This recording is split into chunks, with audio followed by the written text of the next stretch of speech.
Hello guys, आपका हमारे channel maths with Aqeel में स्वागत है। आज हम क्लास 7 के गणित विषय में प्रश्नावली 1.1 को हल करेंगे। तो सबसे पहले अपन देखते हैं प्रश्न संख्या 1। प्रश्न संख्या 1 में हमें ये कहा गया है, ऐसे पूर्णांक युग्म लिखिए जिनका योग -7 हो, अंतर -10 हो और योग 0 हो। तो सबसे पहले अपन ए को देखेंगे। ए में अपन को पूछा गया है योग -7 होना चाहिए। तो सबसे पहले इसका सॉल्यूशन करते हैं। तो अपन लिखेंगे सॉल्यूशन, यानी कि अपन को ये कहा गया है कि कोई भी दो संख्या यानी दो पूर्णांक बताने हैं जिनको जोड़ने पर उत्तर या आंसर -7 आए। तो इसके लिए मैं आपको दो नियम बताऊंगा। पहला नियम तो ये है, पहला नियम है शून्य का नियम। शून्य का नियम क्या कहता है? शून्य का नियम ये कहता है कि शून्य में अगर कोई भी संख्या जोड़ो आप, जैसे कि मैं जोड़ता हूँ शून्य में, जैसे मैं 8 जोड़ता हूँ तो आंसर 8 ही आएगा। -1 में 0 जोड़ता हूँ तो भी आंसर -1 ही आएगा। यानी शून्य में आप कोई भी संख्या जोड़ो, उत्तर वही संख्या आएगी। तो अपन पहले उसी नियम से सॉल्व करेंगे इसको। जैसे कि पहला अपना होगा -7 + 0। पहले नियम से तो ये सॉल्व हो गया। अभी एक और दूसरा नियम लगाते हैं। दूसरे नियम के लिए भी यही क्राइटेरिया है कि दो पूर्णांकों का योग -7 होना चाहिए। तो दूसरा नियम अपना रहेगा समान पूर्णांकों वाला। दूसरा नियम है समान पूर्णांक वाला। समान पूर्णांक वाला नियम क्या रहेगा कि समान पूर्णांक जुड़ेंगे, यानी कि कोई भी समान पूर्णांक हो, जैसे प्लस प्लस प्लस या माइनस माइनस, यानी कि समान कौन होंगे? प्लस प्लस वाले समान होंगे और माइनस माइनस वाले आपस में समान होंगे। समान पूर्णांक जोड़ेंगे परंतु चिन्ह क्या रहेगा? वही रहेगा। यानी प्लस का है तो प्लस ही रहेगा और माइनस का है तो माइनस ही रहेगा, और होगी भी दोनों के मध्य जोड़। जैसे कि अपन इसमें करते हैं, जैसे कि मैं पहले लेता हूँ -4, फिर उसको जोड़ता हूँ -3 से। तो देखो -4 प्लस -3, तो प्लस माइनस क्या होता है? माइनस होता है। और इन दोनों को आपस में जोड़ेंगे तो क्या उत्तर आएगा? -7। तो दूसरा अपना उत्तर क्या रहा? -4 और -3, इन दोनों को आपस में जोड़ा तो क्या है आंसर?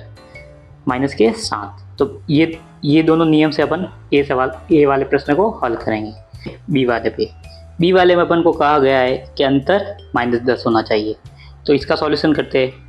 तो इसका सॉल्यूशन के लिए अपन इसी तरह से लिखेंगे, यानी कोई भी दो संख्या जिनका अंतर अपन को -10 लाना है। तो सबसे पहले अपन क्या रखेंगे? अपन रखेंगे यहाँ पे 3 -13, इनका अंतर क्या रहेगा? -10। अभी आप कहेंगे ये कैसा आया? तो इसके लिए अपन को नियम देखना पड़ेगा। नियम नंबर 3 में अपन को कहा गया है असमान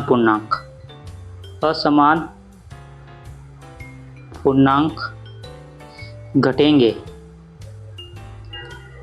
परंतु चिन्ह बड़े पूर्णांक, यानी कि जो भी बड़ा पूर्णांक होगा, चाहे वो प्लस का हो या माइनस का हो, उसका रहेगा। असमान पूर्णांक का मतलब क्या होगा? एक प्लस की संख्या होनी चाहिए और दूसरी माइनस की संख्या होनी चाहिए। तो आप समझ गए ना? 13 इसमें क्या है? 3 से बड़ा है, इसलिए चिन्ह 13 का रहा, और 13 के आगे कौन सा चिन्ह है? माइनस का, इसलिए 10 माइनस का रहा।